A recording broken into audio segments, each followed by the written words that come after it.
So this is a bit of a impromptu video. As you can see, I'm filming in the dark, hustling by night. And this came around from my experience yesterday. I can't wait till the weekend to just film it. I've got to just actually get it out while it's fresh in my brain. This video is going to be called How to Spot a Catfish, because from my kind of dating, I feel like I'm kind of an expert in this, but obviously even people that really think that they know what they're doing and they've got it down and they understand game, even those kind of people can fall for it. And I think if I explain this story to you, hopefully if you're watching it, you won't kind of fall for the same things. And luckily I was able to spot this catfish really early. I was able to spot him within like 2 days. I think of like the MTV show that they did, how people would chat for like 6 years, and I'm just like, really? So I matched with this person on Tinder. Like a lot of people, dating apps is the only way they can realistically meet people now and talk to people, so I'm kind of heavily reliant on dating apps. When I matched with him, I had a gut feeling that something wasn't right, and instead of like following that gut feeling, do you know what, I'll just go with it. And I guess this story is just to say that if you have a gut feeling, go with your gut feeling, don't ignore it. So we were kind of like chatting and that was fine, and I noticed his English was a bit off, and I've kind of been dating a while, and it was a bit uneasy. The way he was phrasing words, he was phrasing words in kind of like a formal way, not in like a colloquial way that when you're English you would probably speak. He was kind of getting the tenses wrong, and in my brain I was like, oh well, am I being mean? Am I just being a bitch because he can't string sentences together? Let's just talk a bit more and see what happens. And he seemed like a nice guy. And then he wanted my phone number. My gut was like, I don't really want to give this guy my phone number. I even said to him, I was like, can we just talk a bit more first? And I don't know, when I give out my phone number, to me it's like really personal, especially how I've kind of had weirdos before like keep texting me and calling me and not get the message. But I was like, fine, I'll give him my phone number. So we just moved on to texting. This is where the drama happened, because his story wasn't starting to correlate. For instance, on his Tinder profile, he said he was an accountant, which is fine, it's just a job. And then as we were chatting on texting,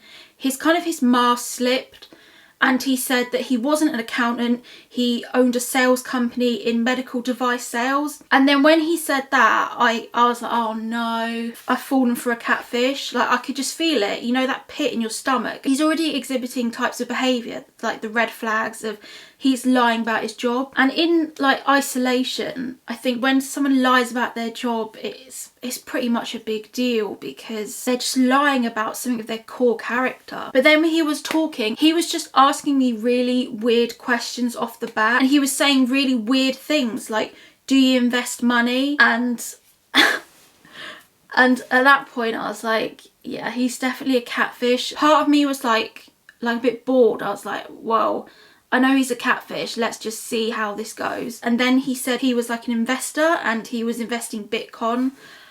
I don't even know what Bitcoin is, but for me, Bitcoin is surely, it's the currency of criminals. I don't even know what it is. He was just being really weird, and he was saying, we've spoken before, your birthday's in October. And then I just left it there. Damn, Google Translate isn't working. Why do you need Google Translate to talk to me? Thought you lived in London. But oh, he's like, oh, English isn't my first, and it just started to unravel. I said to him, I'm really sorry, I just can't, like, I don't want to talk to you anymore. All the best. And I just blocked his number. Part of me felt really down, because I kind of thought, hang on a minute, I'm supposed to be an expert of some sorts, giving advice to other people, and I was duped by a catfish. Even though it's only 2 days of my precious life that I can't get back. I felt really stupid, and I felt really down. Why have I fallen for this? If I give you the tips to look out for, basically. So number one is the tip, he didn't have a lot of photos on his profile, and he had a couple of him and a couple kind of generic ones. Do not message the people that don't have a lot of photos, because those are the ones that are more likely to be a catfish. And I guess I kind of thought, well, I'll give this guy a chance. I should have gone with my gut feeling that he did not have enough photos on his profile, and I ignored that gut feeling. The second thing you should be wary of, like I said in my story, is when people don't use the correct language, when people are using the wrong tenses, they're using the wrong verbs. There wasn't like a natural flow of conversation. It kind of felt like he was checking how to pronounce words, checking how to write them down. For example, if I show an example, he said, it is funny now. When he put it, I thought he was being like eccentric, but he was like, I would like to invite you to WhatsApp. And when I read that, I was just like, who says that? Part of me there should have been like, oh, he's not real. Like, no one would write that. But then I thought, just give him a chance. This one goes without saying, but it's like, it's pretty obvious. But if people are asking you for money, I think for me, as soon as he asked me if I liked investing money, that is when he blew his cover. So this was literally like a few sentences in. Because the thing is, on Tinder, he'd been like absolutely normal, but this is what you've got to watch out for. Once he got my phone number, that's when he ramped everything up. That's when he started asking me if I like to invest money. And then as soon as he said that, I was like, oh my God, he's one step away from asking for my bank details and asking me to send money to like Gambia. Nobody asks you on a first date if you like investing money. It doesn't even relate to the job I do now, so it's not as if you could relate it back to that. Also, this is really important during the quarantine.